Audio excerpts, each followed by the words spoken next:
बोली वही हमारी मैया का जो लाला है ना, पता नहीं कौन नजर धर के चला गया है, कौन सी भूतनी लग गई है कि वो चुप ही नहीं हो रहा। समझ गए बाबा, ये प्रभु आपकी लीला है।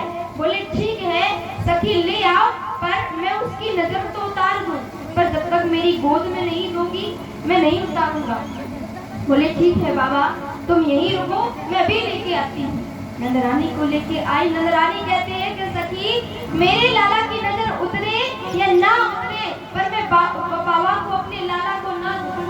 अरे देखती नहीं कितना भयंकर रूप है, अरे मेरे लाला की क्या दशा होगी वहां को देख के। पर गोपी कहती है कि मैया एक बार जाने में क्या बुराई है, शायद ठीक हो जाए। समझा बुझा कर लाई, पर मैया अपने लाला को अपने आंचल में चिपकाए है कि मेरे लाला को कहीं देख न ले या मुझसे छीन न ले।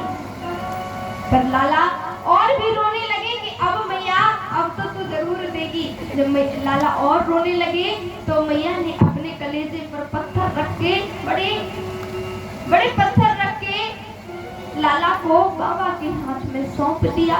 जैसे ही बाबा के हाथ में श्री कृष्ण गए, वैसे ही खिलखिला उठे, हंस पड़े, जैसे कि दोनों ने एक दूसरे के दर्शन किए।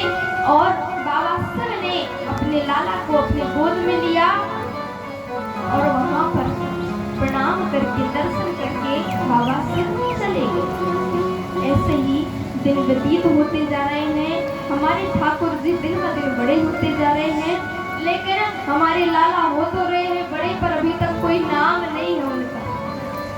एक दिन भेंट हुई बाबा नंद की, गोकुल से ही गुजर रहे थे, जो कंस के कुल गुरु हैं गर्गाचार्य जी महाराज, जो वहां से गुजर रहे थे तो ला करके अपनी कुटिया में बिठा लिया, अपनी गौशाला में, कि बाबा हमारे जो दो छोरे हैं उनकी थोड़ी नामकरण कर दो।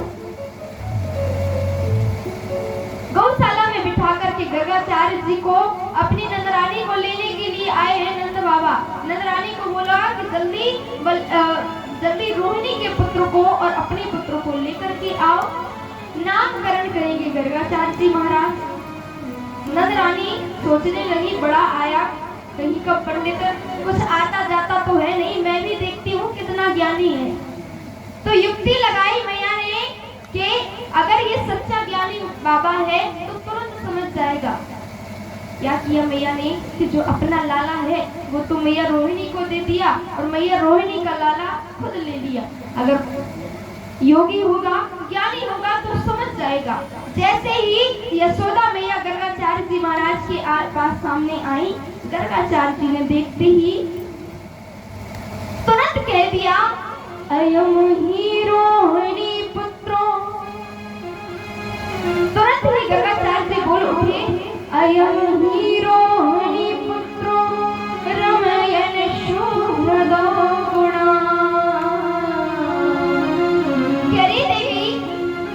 यशोदा आप जिस लाला को लिए हुए हो, अयम ही रोहिणी पुत्रो, ये रोहिणी का पुत्र है, आप गलत लाला को लिए हुए हैं। समझ गई, जाकर के प्रणाम किया।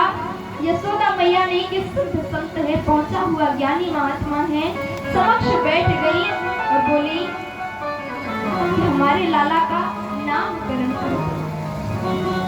सबसे पहले रोहिणी के लाला का नामकरण हुआ, नाम दिया बलराम। इसके बल से ही इसकी पहचान होगी, जो हल को धारण करेगा इसके बल से ही इसकी पहचान की जाएगी। बलराम नाम दिया, पर जैसे ही कृष्ण पर दृष्टि पड़ी, बाबा रूप को निहारते ही रह गए।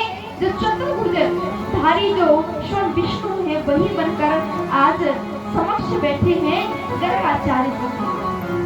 दिव्य कांति है चेहरे पर, निहार रहे हैं, एक टक होकर देख रहे हैं। यशोदा मैया सोचने लगी कि बाबा कहीं मरवर तो नहीं गए हो, एकदम से मेरे लाला को घूर के देख रहे हुए, जिंदा भी है कि नहीं है, ना हिल रहा है ना डुल रहा है, बस मेरे लाला को घूरे जा रहा है। मैया ने आवाज लगाई कि अरे बाबा मेरे लाला को भी नाम बता दे। कोई जवाब नहीं। मैया ने हाथ पकड़ के हिलाया बाबा को कि बाबा मेरे लाला को नाम बता दे, ठीक तो है ना बाबा? तो बाबा ने नाम बताया कि यशोदा तेरा ये जो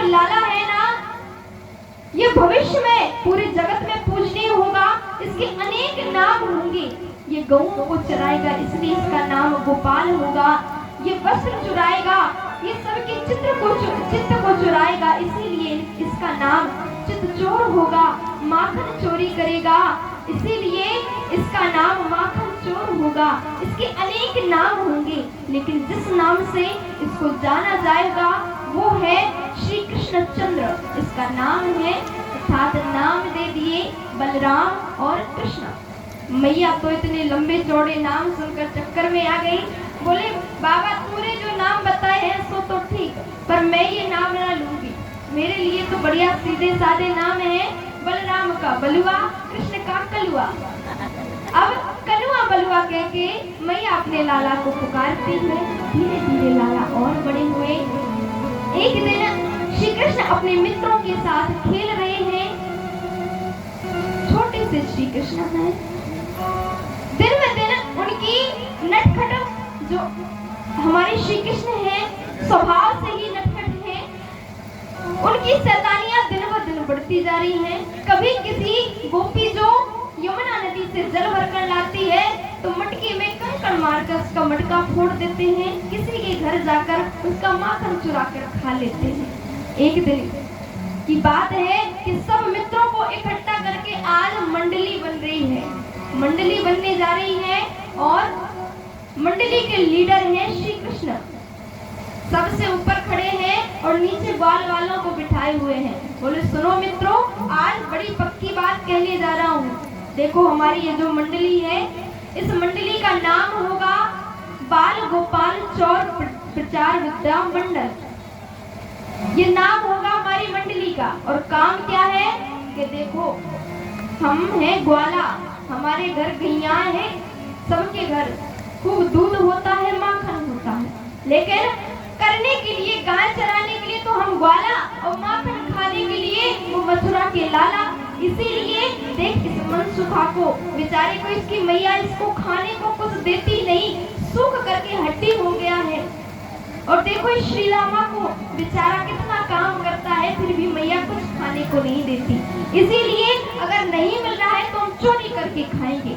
आज से सबको ड्यूटी है कि अपने घर में आज जाकर सब कोई चोरी करके माखन खाएगा। कल फिर यही मिलेंगे।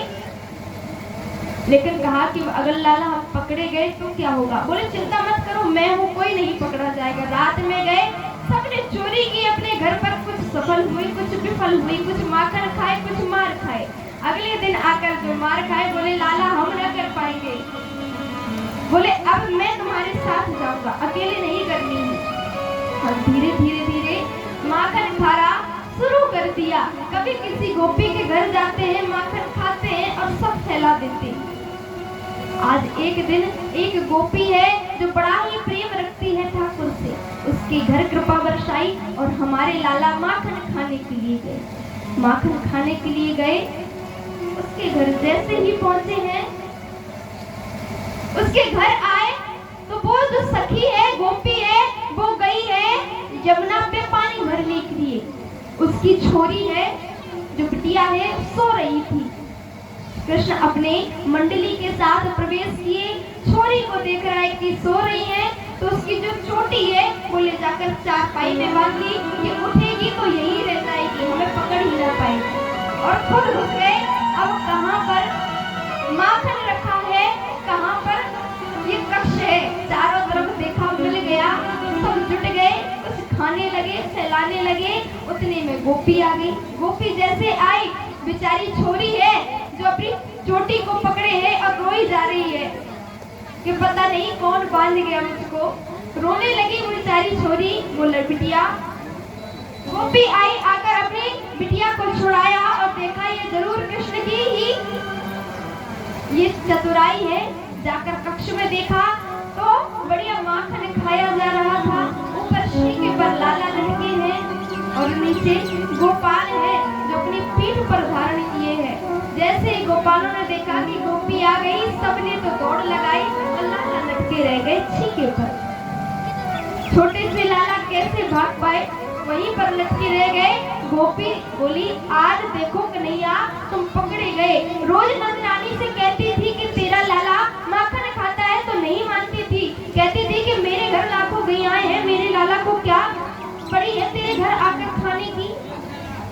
सबूत लेकर जाऊंगी।